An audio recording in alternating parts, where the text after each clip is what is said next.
Hello everyone. तो आज मैं आपके लिए आरआरबी पीओ की स्ट्रैटेजी लेके आई हूँ और साथ में वो मिस्टेक्स जो आपको नहीं करनी है, जिन मिस्टेक्स के कारण आप लोगों का एग्ज़ाम नहीं क्लियर हो पाता है, मेनली आरआरबी पीओ का। ठीक है, तो मैंने जो फर्स्ट अटैम्प्ट था आरआरबी पीओ का, मेरा ओवरऑल क्लियर हो गया था कंप्लीट। एंड देन मेरा आईबीपीएस पीओ था, तो मैंने वो ज्वाइन किया था। सो मैं आपको वो मिस्टेक्स बताने वाली हूँ, जो मेरे वो मिस्टेक्स जिनके कारण मेरे जो बैचमेट्स थे, ठीक है, यानी कि अब तो उनका सिलेक्शन कहीं और हो चुका है, तो उस टाइम उनका क्लियर नहीं हो पाया था। तो ध्यान रखना और ये वीडियो लास्ट तक देखना, तभी आपको सारी मिस्टेक्स पता चल पाएंगे जो मैं आपको बताने वाली हूँ। सो फर्स्ट ऑफ ऑल आपको पता ही है इसका पैटर्न, तो एग्ज़ाम पैटर्न तो आपको पता ही होगा। तो फर्स्ट में तो आपका मैथ और रीजनिंग आता है, ठीक है, इंग्लिश नहीं आता है। तो एक प्लस पॉइंट है ये कि आपको, जिन लोगों का इंग्लिश जो है वीक है थोड़ा, तो उसकी वजह से वो थोड़ा साइड में हो सकते हैं। ठीक है, तो मैथ और इंग्लिश में थोड़ा वो अच्छा स्कोर कर लें, और इसमें तो ऑब्वियसली आपकी जो एक्यूरेसी है वो भी ठीक बैठती है, क्योंकि इसमें तो आपको सॉल्यूशन करना ही है, आंसर आपको मिल जाएगा जो आपके ऑप्शन है। ठीक है, तो यहाँ पर तो चलो कोई इशू नहीं है प्रीलिम्स में। मेन जो इशू आता है वो आता है आपका मेंस में। मेंस में क्या करते हैं कि आपने रीजनिंग कर लिया अपना स्ट्रॉन्ग, ठीक है, और साथ में आपने जीए कर लिया। जीए तो पता ही है सभी बैंक एग्जाम्स में आता है, ठीक है, और साथ में आपका मैथ, ये 3 सब्जेक्ट तो आपने कर लिए कंप्लीट। लेकिन आप लोग क्या करते हो, ठीक है, मतलब जो करने वाले हो, अपकमिंग जो भी आपका एग्ज़ाम स्टार्ट होगा तो आप क्या करने वाले हो मैं आपको बता रही हूँ। एक तो कंप्यूटर पर ध्यान नहीं देते, ठीक है, जो कि आपका 20 मार्क्स का होता है, और 20 मार्क्स कम नहीं होते। एग्ज़ाम में पास होने के लिए पॉइंट की भी बहुत ज़्यादा ज़रूरत पड़ जाती है। ठीक है, तो 20 मार्क्स बहुत होते हैं, इसमें भी आपको अगर 10-15 आ जाते हैं बहुत अच्छा आपका स्कोर हो जाएगा। ठीक है, और साथ में आपका रीजनल लैंग्वेज यानी कि आप जिस भी स्टेट से, लाइक आपका महाराष्ट्र से हैं तो मराठी आएगी, ठीक है, बाकी आपका इंग्लिश हिंदी को मैं लेके चल रही हूँ, ठीक है, इंग्लिश या हिंदी। और मोस्ट ऑफ द स्टूडेंट्स क्या चूज़ करते हैं इन दोनों में से? हिंदी। ठीक है, तो मेरे जो साथ के थे, जो मैं आपको अपना एक्सपीरियंस बता रही हूँ, उन्होंने हिंदी चूज़ किया था। एंड सबसे बड़ी मिस्टेक की थी उन लोगों ने, क्योंकि आप लोगों को लगेगा कि इंग्लिश तो हमारी वीक है ही, तो हिंदी कर लेते हैं। लेकिन हिंदी इंग्लिश से भी ज़्यादा जो है टफ आती है, बहुत ज़्यादा टफ। एक तो आप उसमें संज्ञा, सर्वनाम, पर्यायवाची, लोकोक्तियाँ, तो ये हमने स्कूल टाइम में पढ़े होते हैं, इस टाइम किसी को इतना याद भी नहीं होगा। ठीक है, और आपको ऑप्शंस ऐसे मिलेंगे ना बिल्कुल सिमिलर, क्योंकि मैंने दिया हुआ है और देखा हुआ है एग्ज़ाम। तो हिंदी आप लोग चूज़ मत करना, मैं आपको रिक्वेस्ट कर रही हूँ, कुछ भी लगा लो, ठीक है, बहुत ज़्यादा टफ आता है हिंदी का जो सब्जेक्ट होता है। कोशिश करना कि इंग्लिश कर पाओ। तो आप लोगों को मैं यही बोलूँगी कि इंग्लिश चूज़ करना, क्योंकि इंग्लिश एक पल को आप कर सकते हो। ठीक है, निमिषा मैम है वहाँ, 120 जो रूल्स आते हैं उनके, आप वहाँ से एक बार कर लोगे तो आपका हाफ ऑफ द इंग्लिश आपकी कवर हो जाएगी वहीं से। क्योंकि मेनली जो आपका इंग्लिश का पोर्शन आता है वो एरर डिटेक्शन का आता है, और साथ में आपका पैराजम्बल्स आते हैं। तो वो सारा अगर आप 120 रूल्स कर लेते हो तो हाफ ऑफ द सिलेबस जो आपका इंग्लिश का वहाँ से कवर हो जाता है। साथ में थोड़ा आपको प्रैक्टिस करना पड़ेगा डेली पढ़ने का, ठीक है, डेली रीडिंग करने का और क्वेश्चन सॉल्व करने का। तो हिंदी मैं आपको इसलिए मना कर रही हूँ क्योंकि सच में बहुत ज़्यादा टफ आती है। और हिंदी अगर आप इसमें कर भी लेते हो, इन केस अगर आप हिंदी में इंटरेस्टेड हो, हाँ, हिंदी आप अभी से करना स्टार्ट करना चाहते हो, तो बाद में वो हिंदी कभी काम नहीं आएगी किसी और एग्ज़ाम में। इन केस अगर आप आरआरबी पीओ आपका सिलेक्शन हो जाता है, आप किसी और एग्ज़ाम के प्रिपरेशन करना चाहते हो, तो वहाँ पे हिंदी नहीं आएगा काम, आपका इंग्लिश ही काम आएगा। अब आपको मैं डिमोटिवेट नहीं कर रही हूँ, मैं आपको रियलिटी बता रही हूँ, क्योंकि इंग्लिश जो है हर एक एग्ज़ाम में आती है। आप कोई भी एग्ज़ाम लगा लो, कोई भी गवर्नमेंट एग्ज़ाम लगा लो, ठीक है, तो इंग्लिश कोशिश करना, ठीक है, कि इंग्लिश ही चूज़ करो।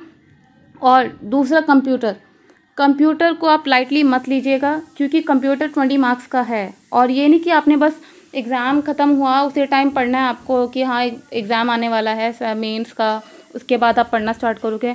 धीरे धीरे डेली कुछ कंप्यूटर का जो MCQs आते हैं वो आप देखते रहो, क्योंकि ऐसा नहीं आपने जहाँ से आपने पढ़ा है वहीं से आएगा, वो कहीं से भी आ सकता है। ठीक है, कुछ लिमिट नहीं है कि हाँ भाई उसी सोर्स से आना है, ऐसा कुछ नहीं है, वो कहीं से भी कंप्यूटर का जो है आ सकता है। आप जो है थोड़े डेली क्वेश्चंस ले लिया करो कंप्यूटर के, कहीं भी डिफरेंट साइट्स हैं, ठीक है, वहाँ से थोड़ा कर लोगे तो वो भी थोड़ा आपका बहुत हेल्पफुल हो जाएगा at the end of the exam. ठीक है, साथ में मैंने जो मिस्टेक्स मेन आपकी कंप्यूटर और इंग्लिश की हैं, मेनली लोग यहीं पे करते हैं गड़बड़। ठीक है, रीजनिंग तो मैथ का तो आप लोग रखते ही हो ध्यान, क्योंकि हर एग्ज़ाम में आता है। जीए को भी बहुत लाइटली लिखते हैं, काफ़ी लोग बहुत ज़्यादा लाइटली लेते हैं जीए को भी, क्योंकि उन्हें लगता है कि बस थोड़ा बहुत पढ़ के हो जाएगा। लेकिन जीए आज के एग्ज़ाम में, ठीक है, आजकल इतना कॉम्पिटिटिव, मतलब कॉम्पिटिशन लेवल इतना ज़्यादा हो रखा है कि एक मार्क्स के लिए लोग पीछे रह जाते हैं, एक मार्क्स से, एक पॉइंट से। तो जीए को आप लाइटली मत लीजिए और जितना हो सके स्टार्टिंग से ही प्रिपेयर करते चलिए। मैं बोलूँगी अभी से आप अपना जीए जो है प्रिपेयर करते चलिए, ताकि एग्ज़ाम टाइम में आपके पास इतना बर्डन ना हो कि एकदम से ही आपके ऊपर बोझ पड़ जाए कि आपको जीए भी करना है, कंप्यूटर भी करना है, इंग्लिश भी करना है, रीजनिंग के एडवांस क्वेश्चंस भी करने हैं, मैथ भी करना है। तो एकदम से इतना लोड मत लीजिएगा at the time of the exam. तो अभी से अपना प्रिपरेशन इस तरीके से रखिए कि धीरे धीरे थोड़ा थोड़ा करोगे ना, ताकि एग्ज़ाम के टाइम में आपको ज़्यादा लोड ना पड़े। ठीक है, रीजनिंग और मैथ की होपफुली आप लोगों की प्रिपरेशन साथ में चल रही होगी, और जीए भी होपफुली आप लोग तैयार कर रहे होंगे। अगर जो लोग नहीं कर रहे हैं तो मैं रिक्वेस्ट करती हूँ आप लोगों से कि जीए को अभी से पढ़ना स्टार्ट कर दीजिए, नहीं तो बाद में बहुत प्रॉब्लम हो जाएगी। और फिर बाद में हम सोचते हैं जब नहीं हो पाता ना, फिर दिमाग में यही आता है कि हमने क्यों नहीं किया, काश कर लेते, काश इतना पढ़ लेते तो 2 नंबर और आ जाते, काश इतना हमने कर लिया होता तो इतना हो जाता। तो ये काश वाली बात ना आए, इसलिए मैं आपको यही सजेशन दे रही हूँ कि अभी से अपनी प्रिपरेशन स्टार्ट करते चलिए प्रॉपर तरीके से। बाकी चीज़ों को साइड में रख दीजिए, क्योंकि सिलेक्शन अभी बहुत बड़ी चीज़ है आपके लिए। ठीक है, क्योंकि जब मैं भी एस्पिरेंट थी मुझे ही पता है किस तरीके से फील होता था कि मेरे साथ के जो बच्चे थे, मतलब उनका सिलेक्शन हो गया, मेरा नहीं हुआ, बहुत डिग्रेडेशन सा फील होता था।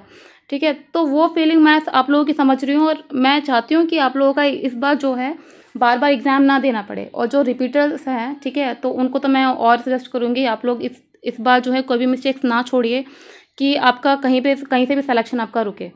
ठीक है, और जो फ्रेशर हैं उनको तो है ही एडवाइस पूरी कि अभी से अपनी स्टार्टिंग से प्रिपरेशन अपनी कंप्लीट करते रहिए, ताकि at the time of exam आपके पास लोड ना हो। अगेन एंड अगेन मैं ये चीज़ इसलिए रिपीट कर रही हूँ क्योंकि प्रेशर जो होता है ना माइंड को डिवास्टेटेड कर देता है, तो इतना प्रेशर मत लीजिएगा।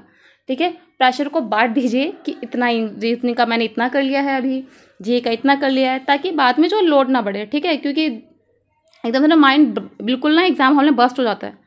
ठीक है, एग्जाम हॉल में इतना नर्वसनेस होता है ना कि आता हुआ क्वेश्चन भी हम नहीं कर पाते हैं। और वो क्यों नहीं कर पाते? क्योंकि हमारी प्रैक्टिस नहीं होती ठीक से। ठीक है, सेकंड चीज़ ये है प्रैक्टिस। आप प्रैक्टिस नहीं करते हो, आपने रीजनिंग कर दिया, मैथ कर दिया, हाँ कॉन्सेप्ट समझ में आ गया, भाई हो गया काम। तो ऐसे ही नहीं करना है, इतना काम नहीं चलाना है। ठीक है, उसके लिए प्रैक्टिस बहुत ज़रूरत है। जितने भी कॉम्पिटिटिव एग्जाम्स हैं उसमें प्रैक्टिस बहुत ज़्यादा मैंडेटरी है। अगर प्रैक्टिस नहीं करोगे तो कोई फ़ायदा नहीं होगा, क्योंकि प्रैक्टिस से ही आप लोग जो है एग्जाम हॉल में इजीली कर पाओगे क्वेश्चन। प्रैक्टिस नहीं होगी तो आपके अंदर नर्वसनेस होगी। ठीक है, और जिन्होंने की होगी उनको भी होगी नर्वसनेस, वो तो सबके लिए नॉर्मल है, बट जिन्होंने प्रैक्टिस ही नहीं की उनके लिए तो और ज़्यादा टफ हो जाएगा कि क्वेश्चन को कैसे हैंडल करना है। और पता है क्या होता है कि आप करने वाला क्वेश्चन हो ना तो वहाँ पर आप अटक जाते हो, डुएबल क्वेश्चन भी नहीं कर पाते हो। तो ये सब गलतियाँ जो मैं आपको बता रही हूँ ये सब आप मत करना। ठीक है, क्योंकि मैं चाहती हूँ कि आप लोग रिपीटर ना बने। ठीक है, अगेन एंड अगेन, और इस बार आप लोगों का सिलेक्शन हो जाए। ठीक है, बाकी आप लोगों को स्ट्रैटेजी अगर देखनी है RRB PO की तो मैंने जो है डिस्क्रिप्शन बॉक्स में उसकी प्लेलिस्ट नहीं, मैंने उसका लिंक जो है वहाँ पे मेंशन कर दिया है, तो आप वहाँ पर जाके RRB PO की स्ट्रैटेजी चेक कर सकते हो जो मैंने फॉलो की थी। और साथ में अगर आपको कोई भी इस बार की जो बैंक एग्ज़ाम की स्ट्रैटेजी है उसका भी मैंने प्लेलिस्ट इसमें मेंशन कर दिया है, आप वो भी फॉलो कर सकते हो। साथ में टेलीग्राम चैनल भी आप वहाँ पे किसी भी क्वेरी के लिए आप जो है वहाँ पर ज्वाइन कर सकते हो। तो आज के लिए इतना ही। Thank you and all the best for your exams.